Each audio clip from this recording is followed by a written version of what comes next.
আমাদের অনেকের ধারণা থাকে বিয়ে হয়ে যাওয়া মানে মেয়েদের স্বাধীনতা নষ্ট হয়ে যাওয়া, বিয়ের পর মেয়েদের পায়ে বেড়ি পড়ে যায়। এই ধারণাগুলো খুব একটা যে সঠিক তা কিন্তু নয়, সবার ক্ষেত্রে এই জিনিসটা হয় না। জানো তো, আমার মনে হয় স্বাধীনতা যে শুধু বাবার বাড়িতেই পাওয়া যায় তা কিন্তু নয়।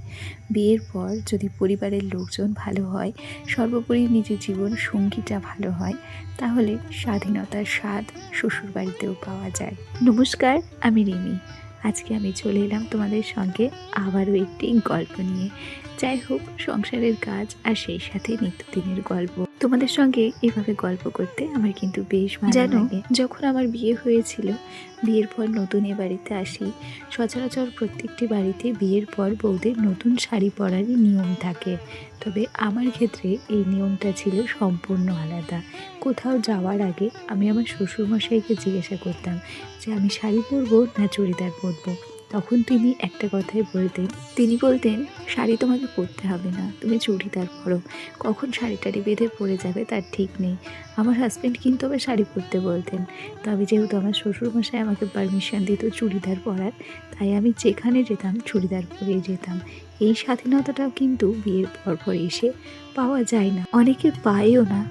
যাই হোক, শুরুতেই নিজের মতো করে সংসারের কাজ শুরু করেছি। শোকেসটাকে বেশ ভালো করে ডাস্টিং ক্লিনিং করে নিয়েছি। আজকে খেয়াল করেছো আমার বিছানাটাকে না আমি একটু নতুন করে সাজিয়েছি। মাঝে মধ্যে ঘরের বিছানাপত্র একটু হলেও ওলটপালট করে সাজাতে হয়, খেয়াল করে দেখবে, তাহলে ঘরটাকে না অনেকাংশে নতুনের মতো লাগে। যাই হোক, ঘাটটাকে পরিষ্কার করে সোনাকে স্নান করিয়ে দিলাম। ওকে পড়াতে আসবে 11:30টার সময়, তার আগেই সোনাকে রেডি করে দিতে হবে। তাই ওকে আগে থেকে স্নান করিয়ে একদম রেডি করে রেখেছি। আর ওদিকে বিছানাপত্র তো গোছানো হয়েই গেছে। এরপরে ভাবছি ইন্ডাকশানটাকে একটু মুছে নেব। আসলে আমার সংসারে প্রচুর কাজ থাকে, আর ছেলেটাও যেহেতু ভীষণ অস্থির, তাই ও থাকলে আমার সব কাজ একটু হলেও দেরি হয়ে যায়। আর যখন আমার ছেলেকে পড়াতে আসে, ঠিক সেই সময়ে আমি সমস্ত কাজকর্ম গুছিয়ে করার চেষ্টা করি।